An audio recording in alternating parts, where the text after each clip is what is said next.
اعوذ بالله من الشیطان الرجیم بسم الله الرحمن الرحیم افحسب الذين آیا ګمان وکړو هغه کسانو کفرو چې کافران دي ان يتخذوا چې انسی دوی عبادی زما بندگان من دوني اولیاء زمانه سیوا دوستان ان اعتدنا بشکا مونږه تیار کړی دی جهنم للکافرین د پاره د کافرانو نزلا د ملمستیا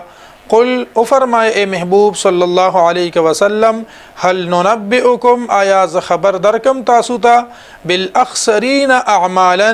په زیات نقصان مندون کی اعمالا په عملونو کې الذين هغه خلق ضل سعيهم چې رک شو کوششونه د دوی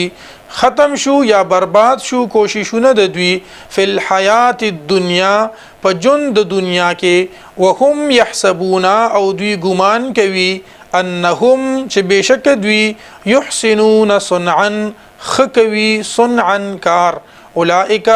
دغه خلق الذين هغه کسان دي کفروا بآیات ربهم چې دوی انکار کړي دي د آیتونو د رب خپل ولقائه او د ملاقات فحبطت اعمالهم پس ضایشول عملونه د دوی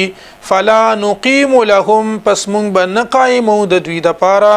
یوم القیامت په ورځ د قیامت وزن د عملونو ذالک جزاؤهم دا د دوی سزا بوي ذالک دا جزاؤهم جهنم د دوی سزا به جهنم وي بما کفروا په سبب د کفر د دوی واتخذوا او نیولیو دوی آیاتی زما آیتنا ورسلی او زما پیغمبران هزوا په ټوکو سره ان الذين بشکا هغه کسان آمنو چې ایمان قبول کړي دي وعملوا الصالحات او نیک عملونه کړي دي كانت لهم وبد دوی د پاره جنات الفردوس باغونه د فردوس نزلا زید ملمستیا خالدین فیها دوی به همیشه وي پدې کې لا یبغون نبغواړي دوی عنها د هغینا حولا زی بدلول قل او فرمائے اے محبوب صلی اللہ علیہ وسلم لو کان البحر مدادن کچریشی سمندر مدادن سی لکلمات ربی د خبر لکلمات ربی د پاره د کلماتو د خبرو زما د رب لنفد البحر نو خامخا ختم بشي سمندر قبل ان تنفد مخکې د دینه چې ختم شي کلمات ربی خبرې زما د رب ولو جئنا اگر که روړو مونږه بمثله پشان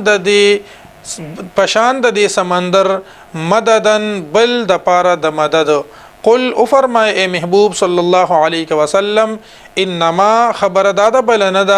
انا بشر مثلکم زیو انسان یم تاسو پشان یوحا الیا وحی کولی شماتا انما چې بشکا انما الهکم چې بشکا الہ دستاسو الہ واحد یو معبود دی فمن پس هغسوک کان یرجو چې دوی امید لري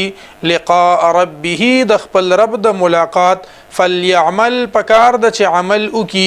عملا صالحا نیک عمل ولا یشرک او شریک د ننسی بعبادت ربه په عبادت د خپل رب باندې احدا هیڅوک